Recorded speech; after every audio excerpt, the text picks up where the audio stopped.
Hello and welcome to Hairdressing Live. I have such a special guest with me today.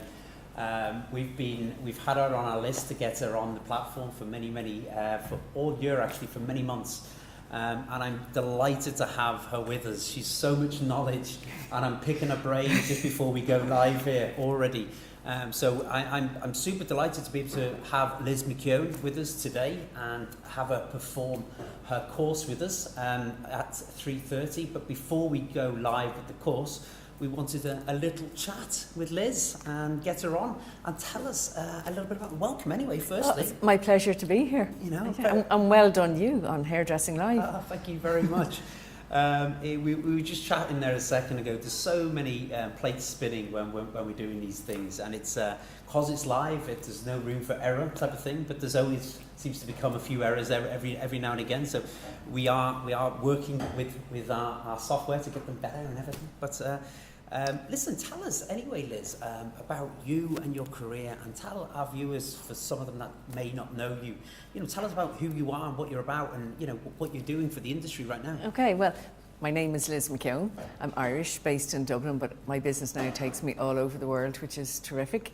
And I set up my first business in 1989. It was a little health club in Rathmines, and that was my learning ground, really. And then I've had a few different businesses along the way. My background, which is why I call myself beauty business expert, my technical background is in beauty, but I now work in hair and beauty, in spa, in nails, in makeup, in any of the hands-on services.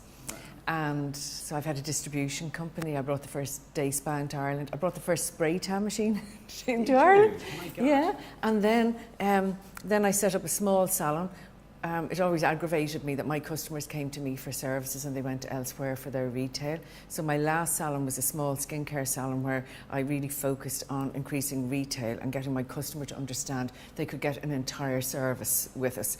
And it was terrific because I broke that mold that clients came to us and went to the department stores for their products, and actually ran a business where 70% of my turnover came from retail, which was unheard of. Is that right? Mm-hmm. Wow. Yeah. Do you know what? Before you go, Yeah. it's that I just wanted to say, because I get super Yeah. excited about this. Yeah. Your first business. I'm sorry to cut across Yeah. you, but your first business. Before you opened that, where were you in your mindset? Did you always want to open up a business? Did you have any formal education behind that? Did you just leapfrog into it, basically?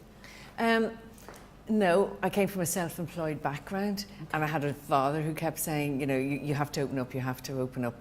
Okay. I did business before I did beauty, so I did business, and then I had a job, but then beauty was always at the back of my mind, so then I trained in beauty, and then I had a few jobs along the way. I'm going back to 1984 when there were very few jobs, and I worked in the large multinational skincare houses, and I worked in pharmacy, and I worked in franchises, and then eventually my father just said, look, you're going to set up by yourself, you just have to, because I think he could see that I had the potential.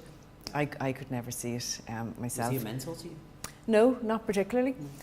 He watched me, and the first business that I opened in Rathmines, the only advice I got from him, and I'll always remember it, was I asked him, he came from the building trade, and I asked him just to have a look at the building before I signed on the lease, and all he said to me was, child, can you get the customers here? Okay, yeah. And I said, yeah, I think so. And that's he said, ultimately, isn't that's it? ultimately what it's about. Can you get the customers? Can you retain it? And that was the only business advice that I got. Can you get the customers? But it has remained in my mind in every business that I opened along the way. Can I get the customers? Can I get the customers? Can I get the customers? So I think the business acumen was always there. Yeah. But it doesn't make it easy. Business is not easy. Business is tough. It's a lonely place. It can be very lonely. It can be very isolating, which is why I think forums and platforms like you have here with Hairdressing Live, where people can collect and gather information and interact with one another, is just invaluable. Because you're right, it can be quite lonely and it can be quite isolating. Do you know what? It's great for us to be able to share even have you on and just go back and forward, and for me even personally to talk to you, but even for us to broadcast it live and share so much information. Yeah. I mean, I'm about giving information out there. Yes. Giving information out there. Yeah, it's there to be shared. It's there to be shared. Yeah. Isn't it, realistically? Yes. Yeah, we have to. But I think we can all learn from each other. I said it earlier on in our class there. It's like something where we wanted to at first we thought, we could do it as a Davey group and just broadcast this live. And I was like, no. It's not just about us. It's about the industry. It's about sharing ideas. Yeah. Listening to your information, listening to different salon groups and businesses, and It's amazing to be able to put everybody together in one platform, I guess. Yes. But tell me, you're saying 70% of your business was retail. 70% of my turnover was That's retail. incredible. Completely, yes. So what I It's learned... 20, 80, isn't it? Really? Yes, that would be good. Yeah. But what I actually learned was when my column is full, it's full. Yeah. Yeah, Unless I stay open longer or charge more money, I can't take it fit in any more customers. But what people don't understand is that retail is limitless. Yeah, it's unscalable. Yes. So it's the icing on the cake. Now you must get your foundations right first of all. So that's really how my business today evolved. And one day my skincare rep said to me one day, Liz, I wish you would just teach other people to do what you do. Okay. That's how it came about. Okay. And when I meet her now, I say, see, that was all your fault. Look what you got me into. But interestingly enough, my response back to her was, but does everybody not do what I do? And she was saying, no, they don't. And that comes back to your point, just how isolating and lonely it can be. I just assumed everybody out there was doing at least better than I was doing, certainly not the same as me. I just assumed everybody has this thing cracked. Yeah. But I think you can be your whole life cracking it, really, So can't you? You packaged all your thoughts and put it into, I mean, you do coaching. I do coaching, which is great. yeah. But before we get into that, actually, you did I seen you went out there to help businesses turn businesses around with a £200 budget to turn them into a profitable business. How did that go for you? That went incredibly well. I do a lot of work in the UK, and last year I made a pilot TV programme called the £200 Salon Turnaround, where I put my neck on the chopping board and said, give me a salon. Challenge, right? Yeah, give me a salon and I will double its profits in 2 weeks. Jesus. I want to get you in my salon. But I was so proud of it because we didn't double the profits. I'd never really heard the word before, but we 12-folded the product. We've 12-folded the profit. We got the profit up 12 times. So it proves and I suppose that's where my skill is. I'm good at developing systems and processes. When I see a problem, I don't go straight to solution. I go, what's the process to get to the solution? And that's really what I'm teaching all the time with my coaching programs and with my workshops, is what's the process to get you from where you are to where you need to be. And I'm now very, very close to actually, the reason I made the pilot was to see if I could get a TV series. So I'm fairly close to that because I want to teach more people what I do. And broadcast it to a wider audience. I mean, yes. that's invaluable. I'll be tuning into that anyway. Yes, no doubt, I hope so. Look, I mean, you talk about process. I mean, you have your book here. I have my book. Which I wanted to talk to you about. But I mean, I know myself, we're trying to put a book together. The process that you have to go through. I mean, tell myself and tell our viewers, I mean, when do you do this? Do you do it after hours? Could you have a full-time job? Do you do it before work, after work? When do you... Writing the book, my head used to hurt. Yeah. It used to actually get sore.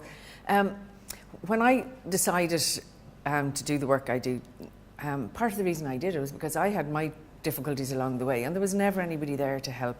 And when I went and get business consultants in, they didn't understand our industry, and our industry is different, I think, because it's so labour intensive. It is different to other industries, and there was never anybody there to help, and that's part of the reason I decided to do what I do now. And that all sounded very well, and I'm working at this now for over 10 years, but nobody heard of Liz McKeon 10 years ago. So it was very difficult to get started. Like any business, It's always difficult to get started. So I was very fortunate insofar as a couple of the trade magazines gave me columns. And I'm very disciplined. And I thought, well, if they're giving me a column, I have a responsibility to always deliver on time and always deliver new material. So for 7 years, I wrote columns for a magazine. Every single month, I never missed a deadline. And about a few years ago then, my editor said to me, look, Liz, I can't keep giving you the space. We've got to keep giving it now to the advertisers, which is fair enough.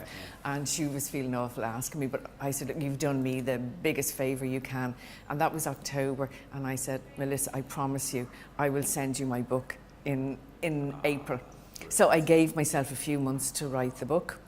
But I had a lot of the material already written because I took all the columns. Every column I wrote, I used to say over the years, someday this will be a book. Yeah, okay, so it's a multitude. So it took me 7 years of writing articles and articles, and then in 2015 I took 1 month off in February and sat in my office every night till 12 o'clock for a month.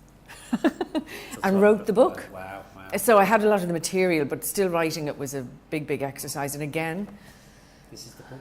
yeah, Wow. and I'm really proud of it. I'm sure you are. When was this completed? 2015. I got my editor is in the thank you page where I said like thank you to Melissa, the editor, and I launched it in May 2015. Yeah. Wow, do you know what? I need to get myself one of these. I'll be lying to say I've read it, but I haven't read it. You don't have an audio book as well, do you? I do. Yes, I'm about audio, right? This is available. Well, it's on my website, but it's also available on Amazon. But a Kindle version is available on Amazon. But I also recorded it, so I have it as a set of CDs, so that people can just play it in the car. Amazing, yeah. Yeah. Passive time. I'm all about that. On the way to work, back after work as well. Yeah. Yeah. And I know we live in a very technical world, and people say to me, "Why have you got CDs?" And I say, "No, hairdressers, beauticians, we're not that technical. We like the CD." So it's available. Yeah, it's available on a CD set.